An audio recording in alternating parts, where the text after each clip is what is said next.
Hello everyone, get ready for your dictation. The dictation starts in 5, 4, 3, 2, 1. In conclusion, I would like to say a word in regard to employment with which I have been dealing so far. According to the figures supplied, the number of displaced persons from Bangladesh employed through employment exchanges is only 37,000. This is very meager compared with their total number, which comes to 32 lakhs according to the official figures. This is with regard to Bangladesh refugees. The number of displaced persons from Pakistan employed through employment exchanges is not very encouraging, but still it is 75,000. I would urge upon the Honorable Minister to take this into consideration and see that something is done to find employment for these people. Of course, there is some expenditure incurred on general education and vocational training, but when we look at the number of persons who have been given vocational training, we find that the number already trained and under training is only 17,000. This figure also seems to be very small considering the magnitude of the problem before us. Some programs of general improvement have been undertaken by the government of West Bengal by way of setting up new industries, etc. These programs should be looked into and put into operation with a view to giving more employment to these displaced persons. Within the limited time at my disposal, I shall limit my remarks to refugees from Bangladesh. The first thing which strikes one as one looks at the various brochures and publications that have been given to us is the amount of contradiction one has to battle against. The first contradiction is in regard to the number of persons government think they have rehabilitated in West Bengal. Granting that it is difficult to make a final assessment of the number of refugees who have come from Bangladesh, it is still true to say that at least there should be some sort of parity between what the Union Ministry says and what the West Bengal Rehabilitation Ministry says. Only a few days ago, the West Bengal Minister of Rehabilitation said that there are 22 lakhs of refugees who have to be rehabilitated, but the central government's figures are 31 lakhs.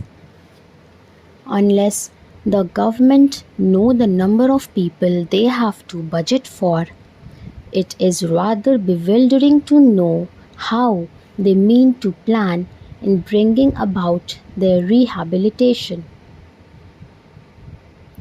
As a matter of fact, many other sources believe that the figure is far higher, but in any case, there should be some parity and some idea as to the extent of the rehabilitation problem which still remains before the people of West Bengal. The other contradiction is this. On the one hand, Srimati Renuka Rai says that in the near future they will be making a successful completion of the work of economic rehabilitation of refugees in that state, but only last year Shri A.P. Jain said that as yet the problem of the displaced persons from Bangladesh was a matter which was giving some concern. I really do not understand why, in spite of Shri A.P. Jain recognizing that the problem is still quite serious, Srimati Renuka Rai should have made such a statement. Yet, when we heard the Honorable Finance Minister, we find that there has been a big shortfall in rehabilitation budget. I think that if the fact-finding committee's report had been published, the assessment that we have rehabilitated about 50% of the people of Bangladesh who came over as displaced persons would have become quite clear in regard to its incorrectness.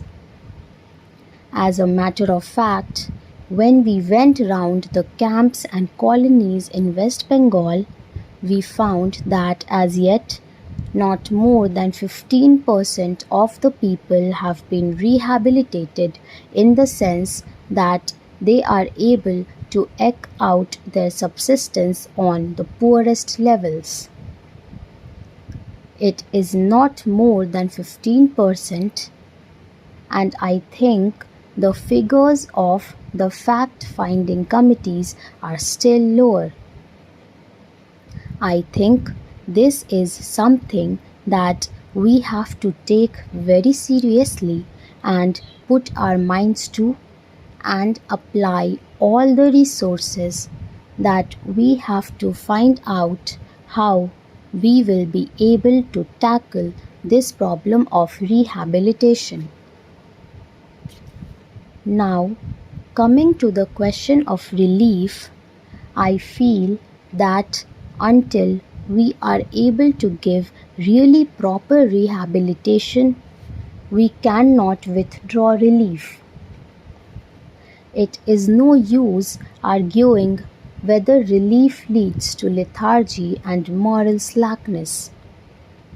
Unless our rehabilitation policies are fruitful, have we any right to starve the people to death? As a matter of fact, Shri A.P. Jain may know that in West Bengal, the incidence of tuberculosis amongst the refugee population is very high. Only a small percentage of them is catered for by the medical relief given by the Directorate of Rehabilitation. If I am to tell you the tragic fate of the refugees in West Bengal, I would refer you to a report which appeared in February 1954.